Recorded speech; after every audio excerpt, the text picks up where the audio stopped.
this is an election year. And during election years, politicians tend to use the immigration issue to scare people with words like amnesty in hopes that it will whip up votes. Keep in mind that millions of us, myself included, go back generations in this country with ancestors who put in the painstaking effort to become citizens. And we don't like the notion that anyone might get a free pass to American citizenship.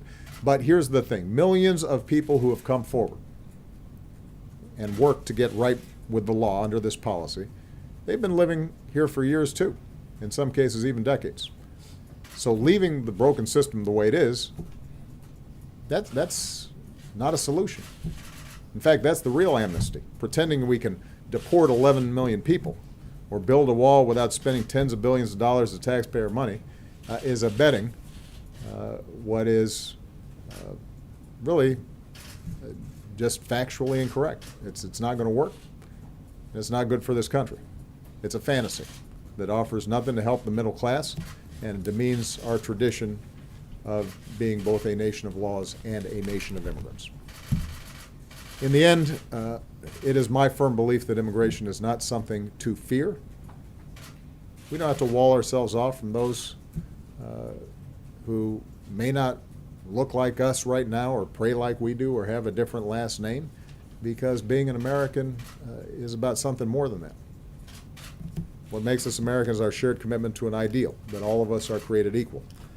All of us have a chance to make of our lives what we will.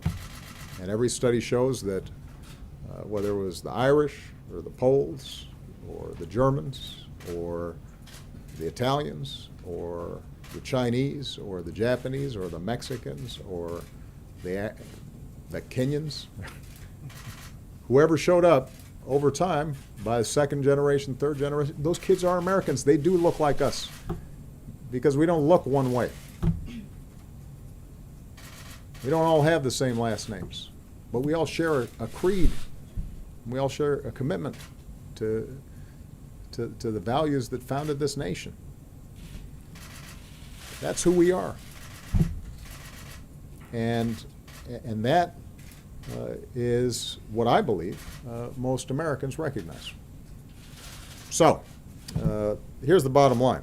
We've got a very real choice that America faces right now. We will continue to implement the existing programs that are already in place. We're not going to be able to move forward with the expanded programs that we wanted to move forward on because the Supreme Court was not able to issue a ruling at this stage.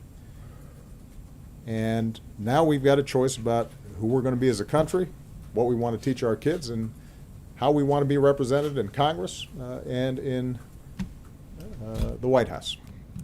We're going to have to make a decision about whether we are a people who tolerate the hypocrisy of the system where the workers who pick our fruit or make our beds never have the chance to get right with the law, or whether we're going to give them a chance, just like our forebears had a chance, to take responsibility and give their kids a better future. We're going to have to decide whether we're people who accept the cruelty of ripping children from their parents' arms, or whether we actually value families and keep them together for the sake of all of our communities. We're going to have to decide whether we're a people who continue to educate the world's brightest students in our high schools and universities, only to then send them away to compete against us, or whether we encourage them to stay and create new jobs and new businesses right here in the United States. These are all the questions that voters now are going to have to ask themselves and are going to have to answer in November. These are the issues that are going to be debated by candidates across the country, both congressional candidates as well as the presidential candidates. And in November, Americans are going to have to make a decision about what we care about and who we are. I promise you this, though. Sooner or later, immigration reform will get done. Congress is not going to be able to ignore America forever. It's not a matter of if, it's a matter of when. And I can say that with confidence because we've seen our history. We get these spasms of politics around immigration and fear-mongering, and then our traditions and our history and our better impulses kick in. That's how we all ended up here.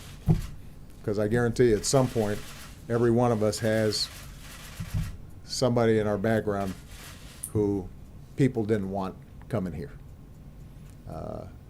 And yet here we are. And that's what's going to happen this time. The question is, do we do it in a smart, rational, sensible way, or we just keep on kicking the can down the road? I believe that this country deserves an immigration policy that reflects the goodness of the American people, and I think we're going to get that. Hopefully we're going to get that in November.